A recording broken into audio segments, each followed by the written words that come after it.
কি মর্মান্তিক দৃশ্য! চারদিকে থই থই বন্যার পানি, আর কলা গাছের ভেলাই হলো শেষ বিদায়। আল্লাহ এমন মৃত্যু যেন কাউকে না দিক। দর্শক, চট্টগ্রামের সাতকানিয়া উপজেলার কেউচিয়া ইউনিয়নের ৩ নম্বর ওয়ার্ডে বন্যার ভয়াবহতায় এমনই এক মর্মস্পর্শী ঘটনার সাক্ষী হয়েছে স্থানীয় মানুষ। চারপাশ পানিতে ডুবে যাওয়ায় স্বাভাবিকভাবে কবরস্থানে নেওয়ার সুযোগ না থাকায় এক ব্যক্তির মরদেহ এভাবেই কলাগাছ দিয়ে তৈরি অস্থায়ী ভেলায় বহন করে দাফন করতে হয়েছে।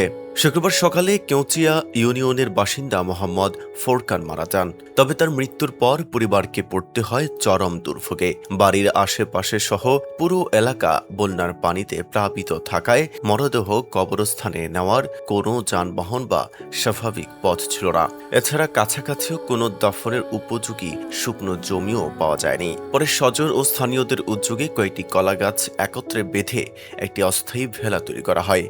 সেই ভেলার উপর মরদেহ রেখে পানিপথে দূরের একটি কবরস্থানের উদ্দেশ্যে যাত্রা করেন তারা। দীর্ঘ পথ অতিক্রম করার পর জানাজা শেষে সেখানে মরদেহ দাফন করা হয়। শুক্রবার দুপুরে কলাগাছের ভেলায় মরদেহ বহনের একটি ভিডিও সামাজিক যোগাযোগ মাধ্যমে ছড়িয়ে পড়লে তা দ্রুতই ব্যাপক আলোচনার জন্ম দেয়। স্থানীয়দের ভাষ্য, চলমান বন্যায় কেউচিয়া ইউনিয়নের বিস্তীর্ণ এলাকা পানির নিচে তলিয়ে গেছে। সড়ক, বসত বাড়ি, আঙ্গিনা, এমনকি অনেক কবরস্থানও প্লাবিত হওয়ায় মানুষের দৈনন্দিন জীবনযাত্রা মারাত্মকভাবে ব্যাহত হচ্ছে।